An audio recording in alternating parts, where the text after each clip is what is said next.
1 Samuel, capítulo de número 1, versículo de número 1 ao versículo de número 8.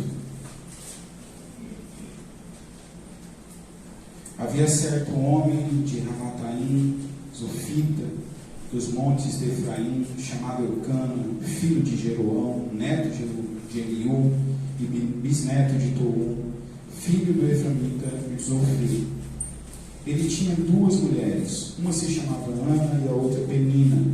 Penina tinha filhos, Ana, porém, não tinha. Todos os anos esse homem subia de sua cidade a Siló para adorar e sacrificar ao Senhor dos Exércitos. Lá, Ofni e Finéias, os dois filhos de Eli, eram sacerdotes do Senhor. Versículo 4. No dia em que Eucana oferecia sacrifícios, dava porções à sua mulher Penina e a todos os filhos e filhas dela. Mas a Ana dava uma porção dupla, porque a amava, apesar de que o Senhor a tinha deixado estéril. E porque o Senhor a tinha deixado estéril, sua rival a provocava continuamente a fim de irritá-la. Isso acontecia ano após ano. Sempre que Ana subia à casa do Senhor, sua rival a provocava, e ela chorava e não comia. Eucana, seu marido, lhe perguntava: Ana, por que você está chorando? Por que não come? Por que está triste? Será que eu não sou melhor para você do que 10 filhos? Hoje eu quero meditar com vocês no seguinte título: Jeová, o Deus de pessoas com uma história.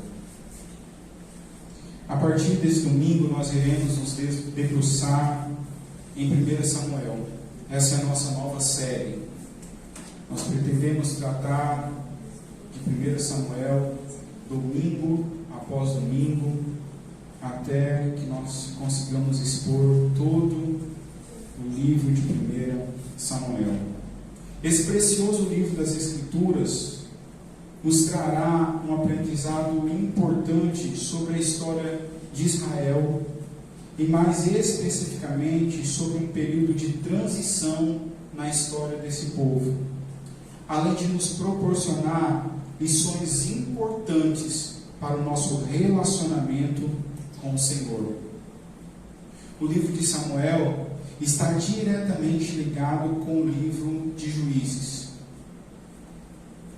Há um versículo que representa muito bem essa situação. Em Juízes, capítulo 21, versículo 25, o texto nos diz: naqueles dias não havia rei em Israel, porém cada um fazia o que parecia reto aos seus olhos. O livro de Samuel é uma transição entre o tempo dos juízes para a monarquia. E Samuel tem um papel importante nesse processo.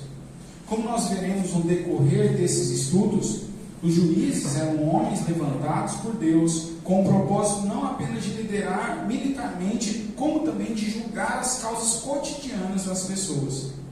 Como afirmou a teóloga, e aqui para nós iremos citar essa teóloga muitas vezes, é um dos materiais de pesquisa que nós temos. Essa teóloga foi muito importante. Como afirmou a teóloga Joyce Baldwin, eu acho que é essa a pronúncia,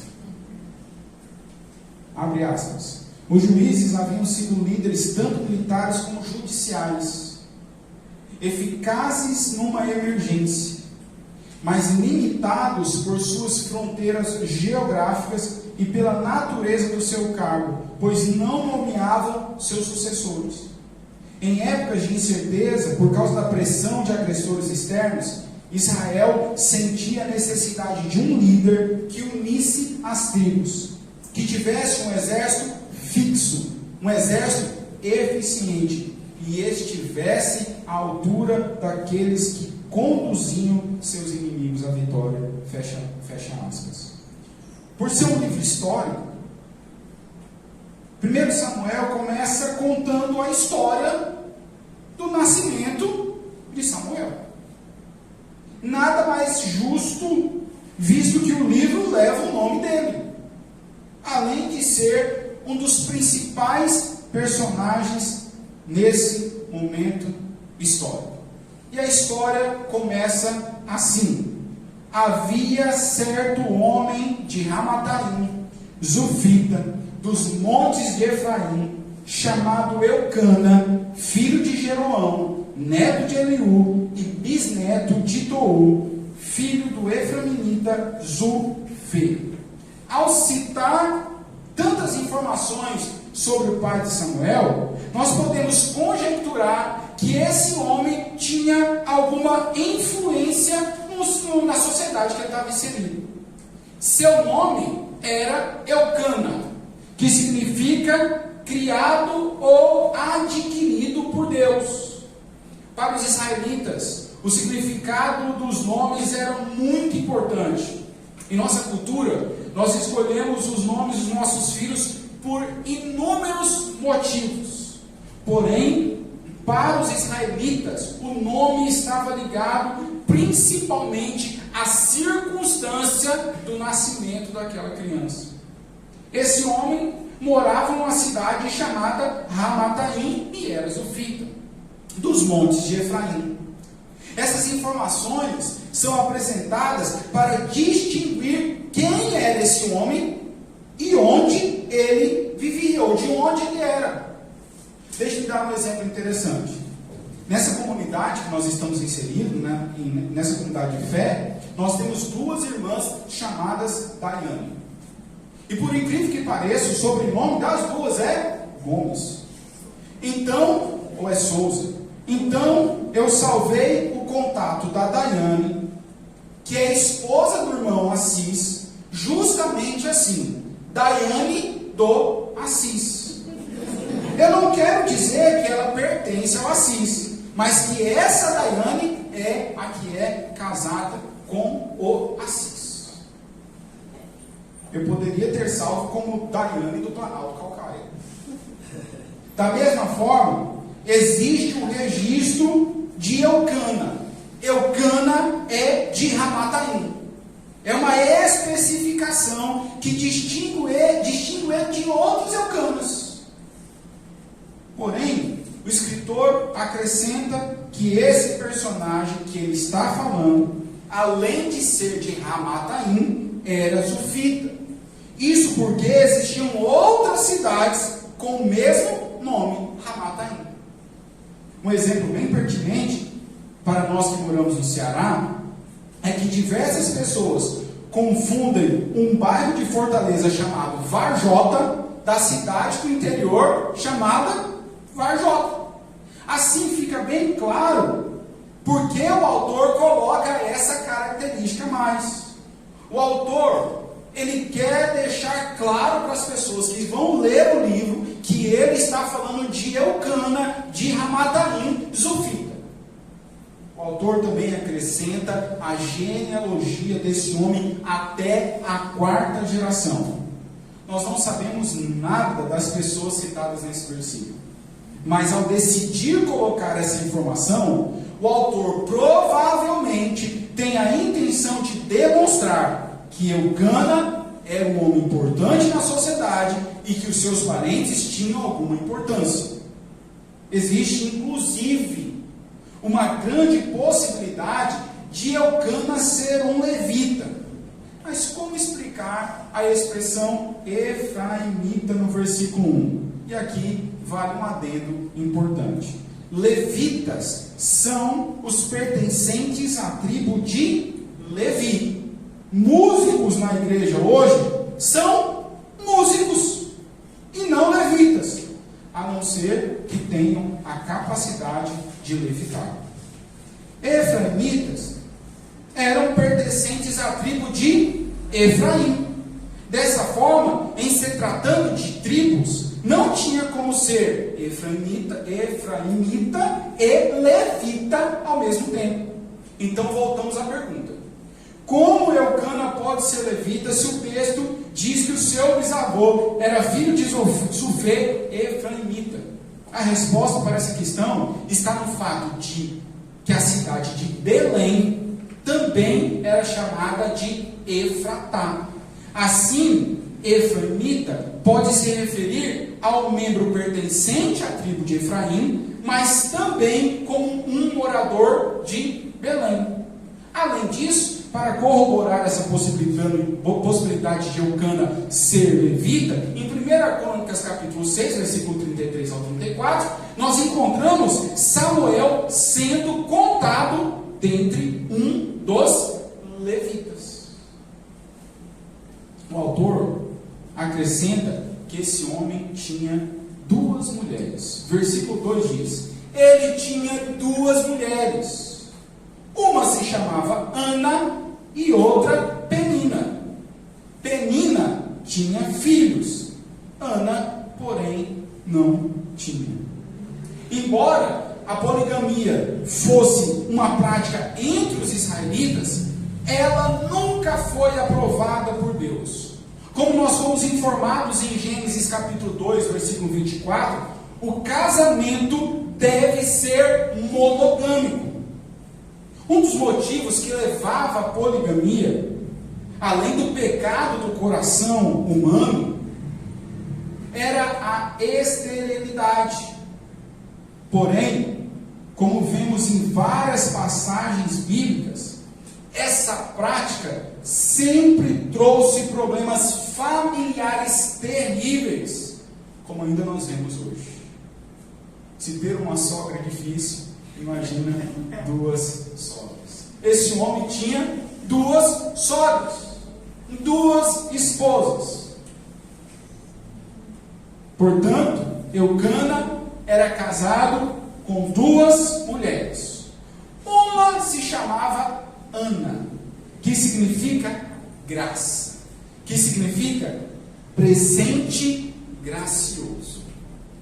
E a outra, Penina, que significa pedra preciosa ou pérola.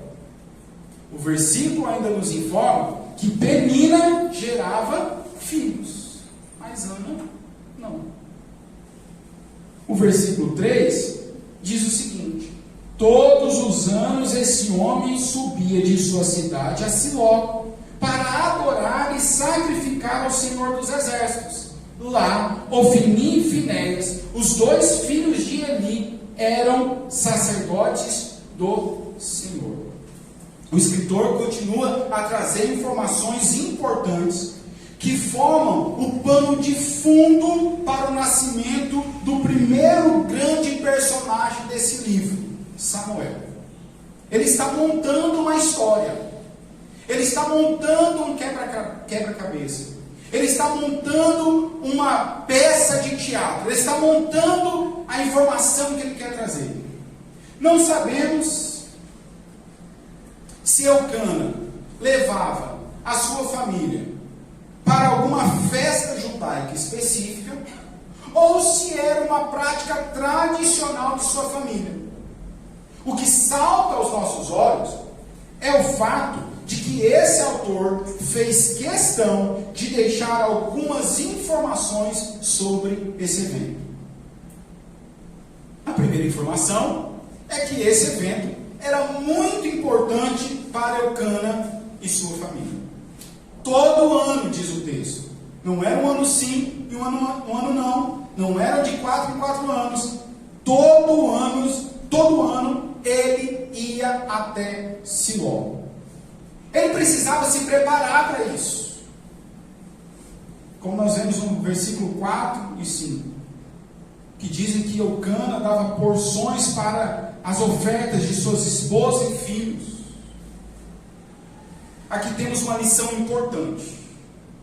Nós, homens, e eu estou falando com homens, eu não estou falando com homininos, eu estou falando com homens. Nós precisamos entender isso.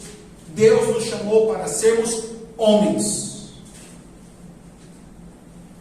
Nós, homens, não podemos terceirizar a responsabilidade de conduzir nossa família à adoração a Deus. Nós não podemos terceirizar esse serviço. Nós não podemos jogar essa responsabilidade para as nossas esposas. Somos nós, homens, que devemos agir. Somos nós, homens, que devemos levar essa responsabilidade. Alguns homens só vão adorar a Deus, só buscam a Deus, só buscam ao Senhor se forem gritados por suas esposas. Se você quer bater no peito e dizer que é o cabeça e o sacerdote de sua família, lembre-se que isso vem acompanhado de responsabilidade. E se você não as cumpre, então você está pecando contra Deus. E além disso, você é um grande menino.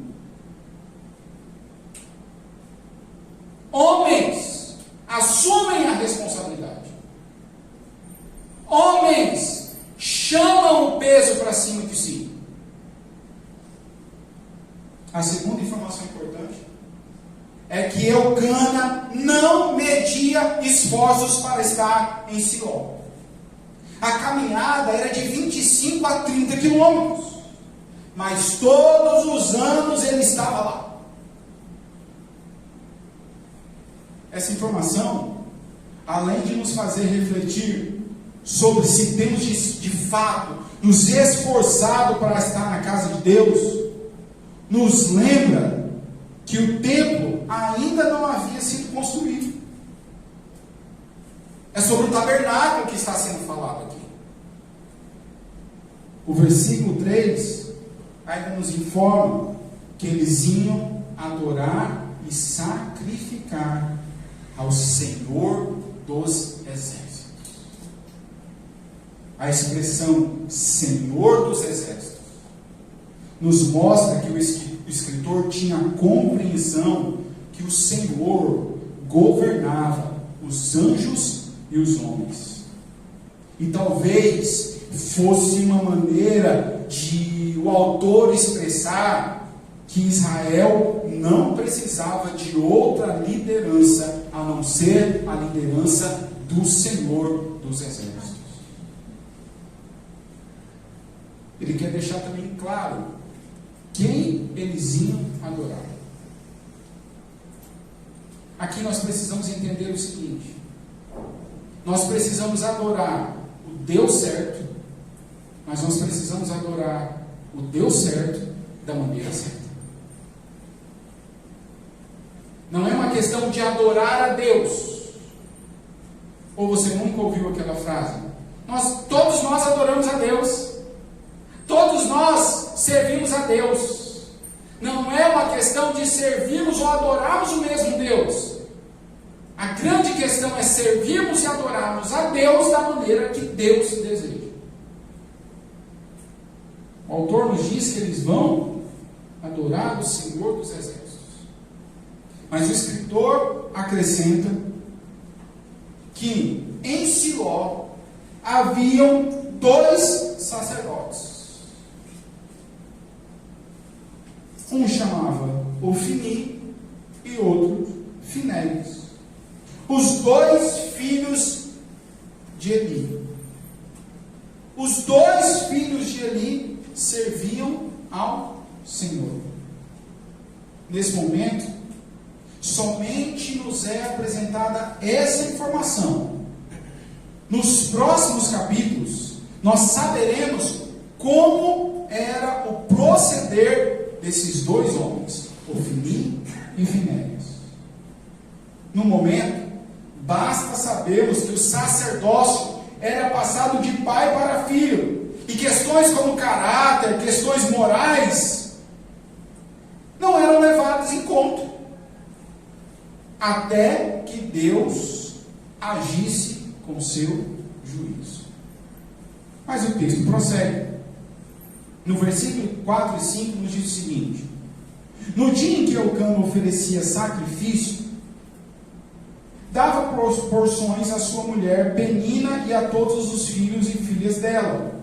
Mas a Ana dava uma porção dupla, porque a amava, mesmo que o Senhor a houvesse deixado estéril.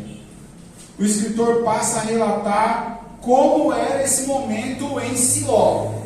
Ele diz que tem um homem, esse homem é de tal lugar, é filho de tal pessoa, é casado com tal e tal pessoa, todo ano eles vão até a Siló, em Siló existe 2 sacerdotes, agora ele vai contar como era esse momento em Siló. A oferta que era apresentada era oferta de gratidão a Deus, pois nessa modalidade os adoradores participavam da oferta. Nessa modalidade, nós encontramos a normatização dela em Levítico capítulo 7, versículo 11 a 18.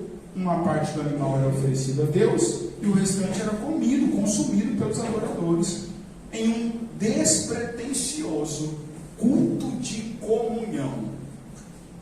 E algumas vezes as pessoas dizem assim: crente come muito, crente cultua comendo. É diferente.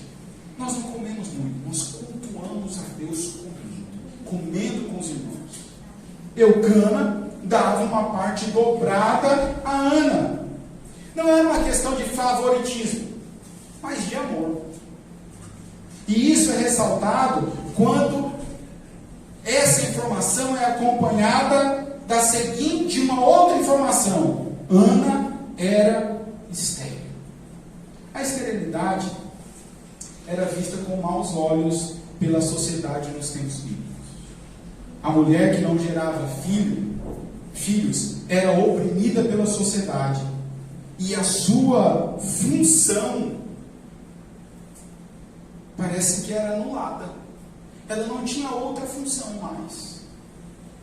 Mesmo assim, Eucana amava aquela mulher.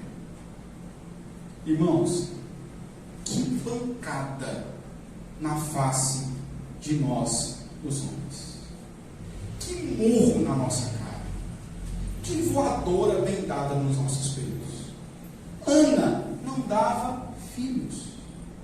Mesmo assim, Eucana amava ela.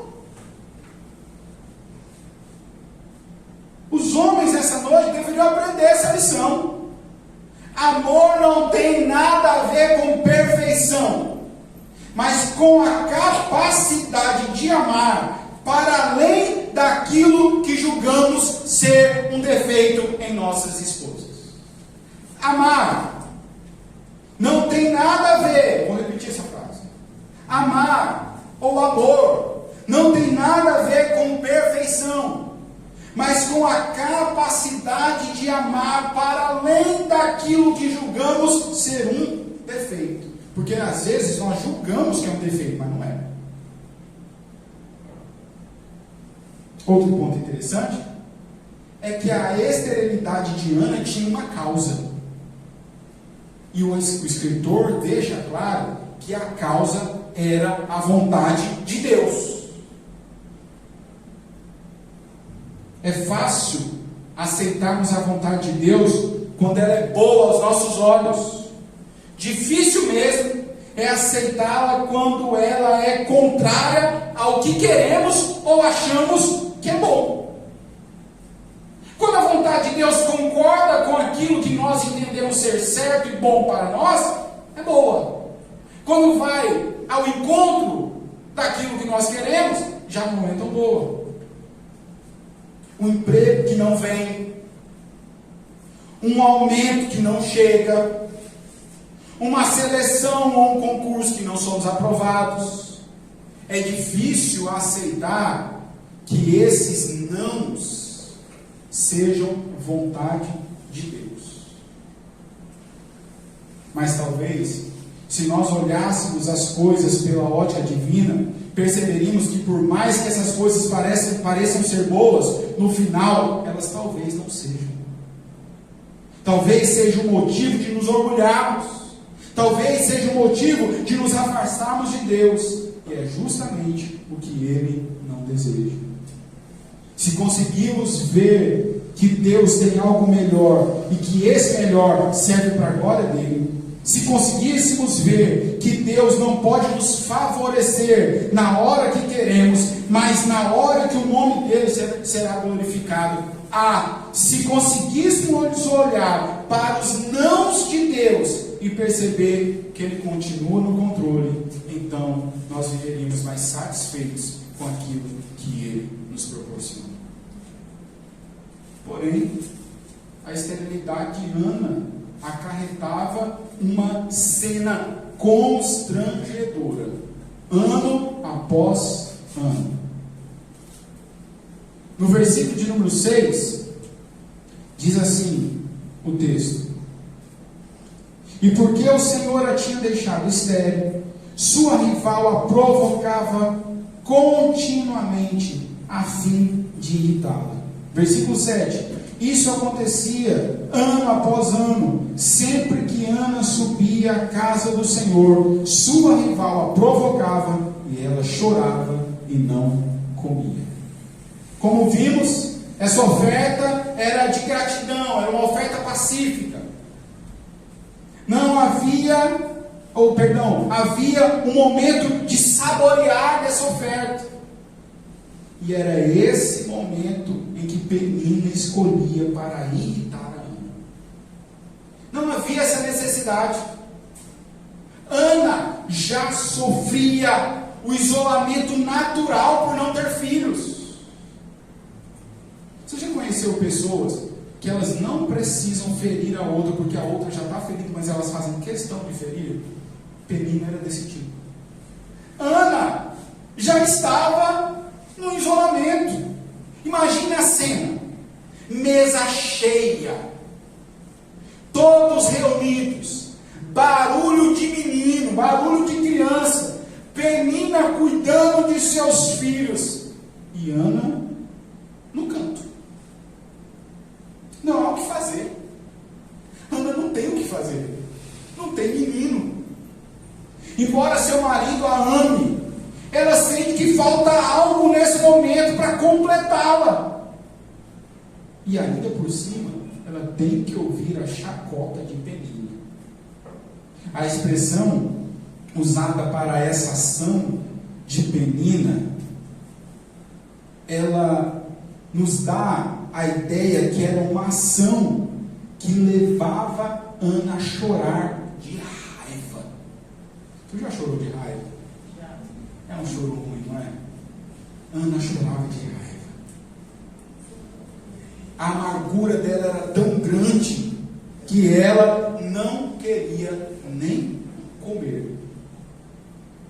E o que Eucana fazia para tentar amenizar o sofrimento de Ana? O versículo 8 nos diz: Eucana, seu marido, lhe perguntava: Ana, por que você está chorando? Por que não come? Por que está triste? Será que eu não sou melhor para você do que 10 filhos? Eucana, ao ver Ana chorando, ao ver que Ana não comia, tentava consolá-la, perguntando se ele não bastava, se seu amor não era suficiente, se ele não era melhor de 10 filhos. Quantas perguntas tolas! A resposta é óbvia: não. Não, você não me é suficiente. Não, Penina não me irrita porque eu sou casada com você. Penina me irrita porque eu não tenho filhos. Penso que Ana se sentia incompleta, imperfeita, incapaz de cumprir com seu papel de ser mãe. E nada que Eucana fizesse em seu favor, ou que falasse para ela, iria apaziguar a dor de sua alma. Eucana deveria ficar calada. E aqui é uma outra lição para os homens. Quando a sua esposa estiver te devendo, fique calada. Quando ela estiver irritada, fique calada. Nada que você falar vai adiantar. Nada que você falar vai resolver. E no final de tudo você ainda vai estar errado.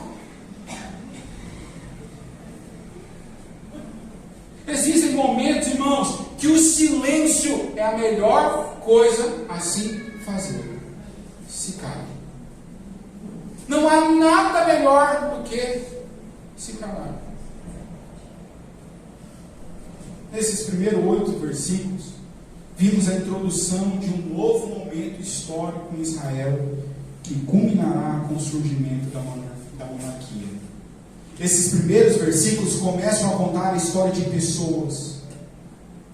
E a pergunta que eu quero fazer nessa noite é: que lições práticas podemos aprender, além das quais já foram apresentadas durante esse sermão?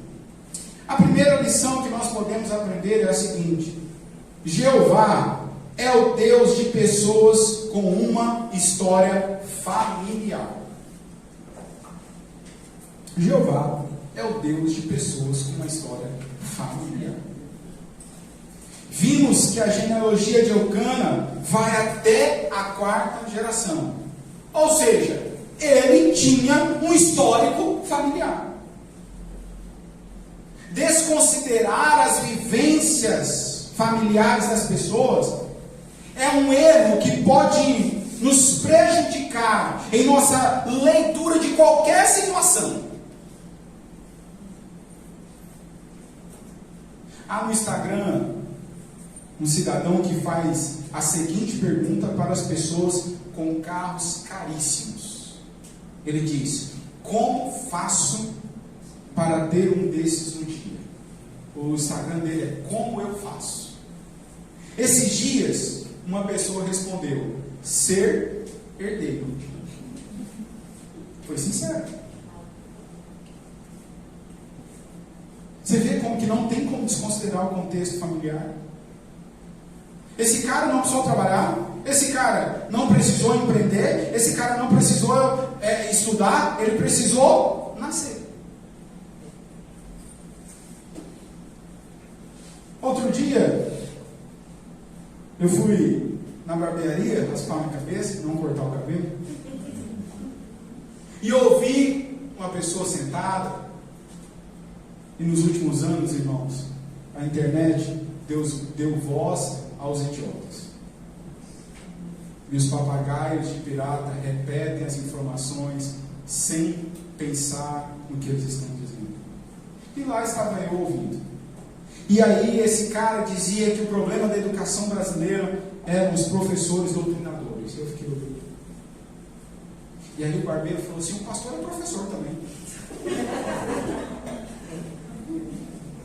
E eu perguntei para ele: você já parou para pensar que o maior problema da educação brasileira, é um problema familiar? Você já parou para pensar nisso? Você já parou para pensar que a criança vai para o colégio, o pai foi assassinado e a mãe está presa por tráfico? Você chama quem para chamar a atenção dessa criança? Você já parou para pensar que tem criança que vai para o colégio para merendar? Porque ela não tem comida em casa. É o único lugar que ela vai comer ao menos uma vez. Tu acha que essa criança está importando se ela vai aprender ou não? Ela está importando se amanhã vai ser macarrão ou se vai ser creme cracker com leite, com suco. Essa é a preocupação. As pessoas desconsideram as questões familiares. O que eu quero mostrar com isso é que nós não podemos cair nesse erro de desconsiderar o contexto familiar das pessoas. Se Eucana não estava isento disso, nós também não estamos isentos. Provavelmente, o erro de Eucana de ter duas esposas era fruto da sua vivência. Provavelmente, talvez o avô, o próprio pai ou o bisavô tinham 2 esposas. Ele apenas repetiu o erro. Nós não podemos desconsiderar, irmãos, que as pessoas têm uma história familiar. Às vezes o pai deixou. Às vezes a mãe não foi uma boa mãe.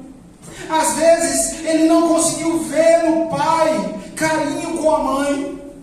Às vezes ele não conseguiu ver a mãe sendo honrada no casamento, portanto ela não quer casar, porque ela não quer repetir a história da mãe. Nós não podemos desconsiderar o contexto familiar complicado das pessoas. Porém, eu quero lembrar a cada um de nós: Deus não é apenas Deus daqueles que têm famílias aparentemente perfeitas. Deus é Deus de gente que tem família imperfeita. Deus é Deus de gente como nós.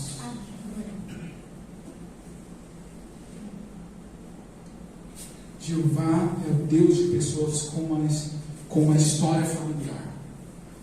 Ele não vai deixar de ser o seu Deus por causa dos erros do seu pai, da sua mãe, dos seus tios. Ele não vai deixar de ser o seu Deus por causa da família que você veio. Ele não vai deixar de ser seu Deus porque o seu pai não quis ser o seu pai. Ele continua sendo o seu Deus.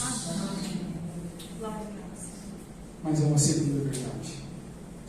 Jeová é Deus de pessoas com uma história de sofrimento. Penina, Ana e Eucana sofriam. Nós temos a tendência de achar que Penina era a grande vilã, uma mulher má. Mas Penina sofria por seu marido amar mais a outra esposa, embora ela lhe desse filhos. Ser preterido é algo que traz sofrimento. Ninguém quer ser rejeitado. Ninguém quer ser preterido. Os caras que jogavam bola aqui como criança sabem como é ruim. Vamos formar uns times. E vai escolhendo um, e vai escolhendo outro, e você vai ficando. E você vai falando: será que ninguém vai me escolher? E você fica, e às vezes você é o último a ser escolhido. E você só é escolhido porque sobrou só você. Nós sabemos como isso é ruim. Nós sabemos como é ruim quando nós amamos e não somos amados.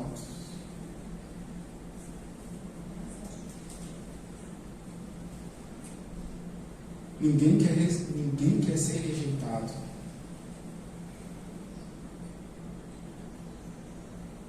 Penina não queria ser rejeitada. Mas Deus não deixou de ser o Deus dela, porque ela era a preterida. Eucana sofria. Eucana sofria por não ter filhos com a mulher que ele amava. Além disso, sofria porque ele não conseguia ajudar a sua esposa. Sua ação de dar uma porção dupla para ela mostra que ele ao menos tentava amenizar o sofrimento de sua esposa, mas ele não conseguia eliminar esse sofrimento.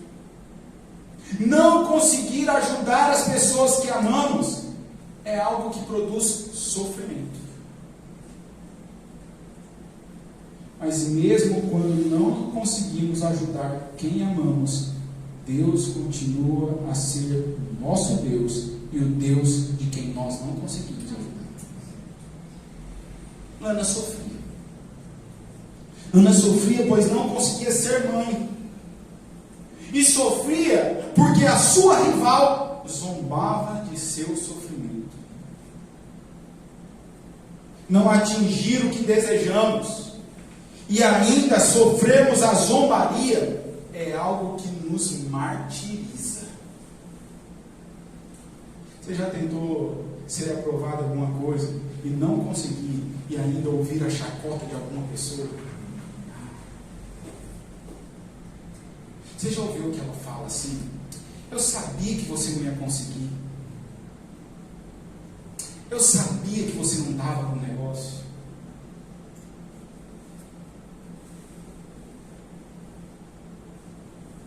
A zombaria nos faz sofrer mais, já basta o sofrimento. É como se a gente pudesse dizer para as pessoas: já basta, eu já sofro o suficiente. Não precisa me lembrar que eu fracassei. Não precisa me lembrar que eu tentei e não consegui. Não precisa me lembrar que eu errei novamente. Não precisa, eu sei. Mesmo nessa situação, Deus continua a nos amar profundamente. Lembre-se disso. A falta de sucesso pessoal não afeta o amor divino. A falta de sucesso pessoal não afeta o que Deus sente por nós. A falta de conseguir o que as pessoas acham que nós devemos conseguir não nos diz o que Deus sente por nós. Diz o que as pessoas sentem por nós. Mas o que as pessoas sentem por nós não tem a mínima importância quando nós entendemos o que Deus sente por nós. Mas há uma terceira e última verdade nessa noite. Jeová é o Deus de pessoas com uma história de perseverança.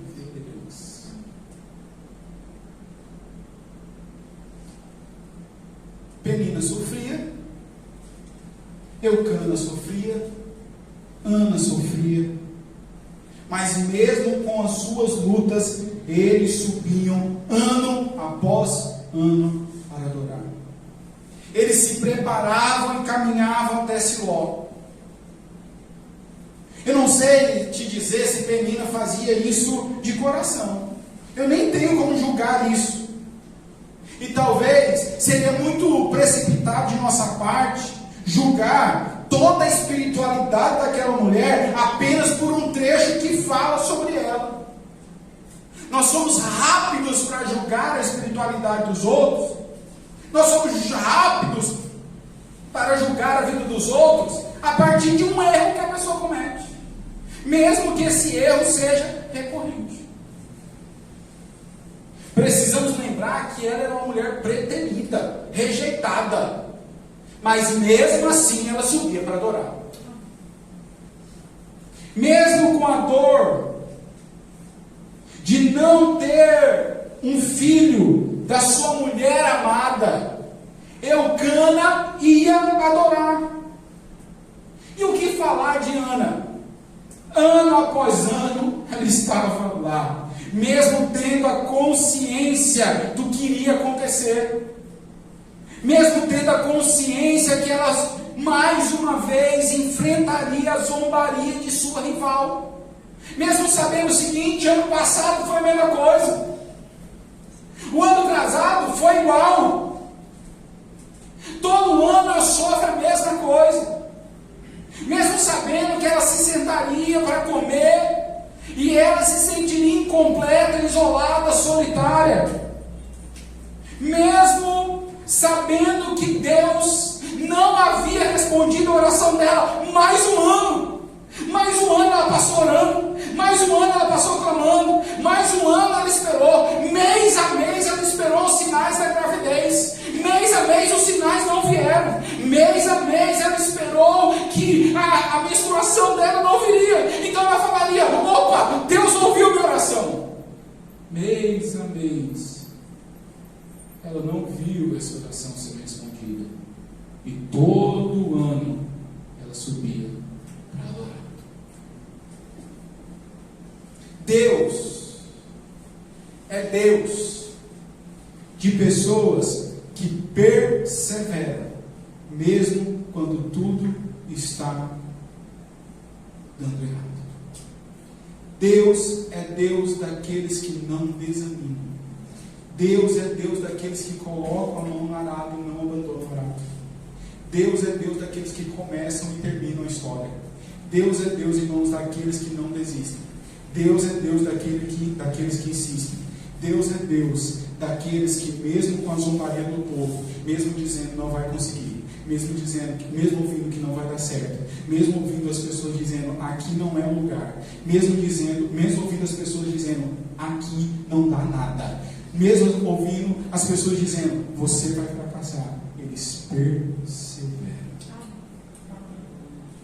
Deus é Deus dos que perseveram. Deus é Deus daqueles que não desistem. Deus é Deus dos eleitos, porque os eleitos perseveram, pois eles sabem que Deus é Deus deles. Que Deus possa aplicar essa palavra no nosso coração.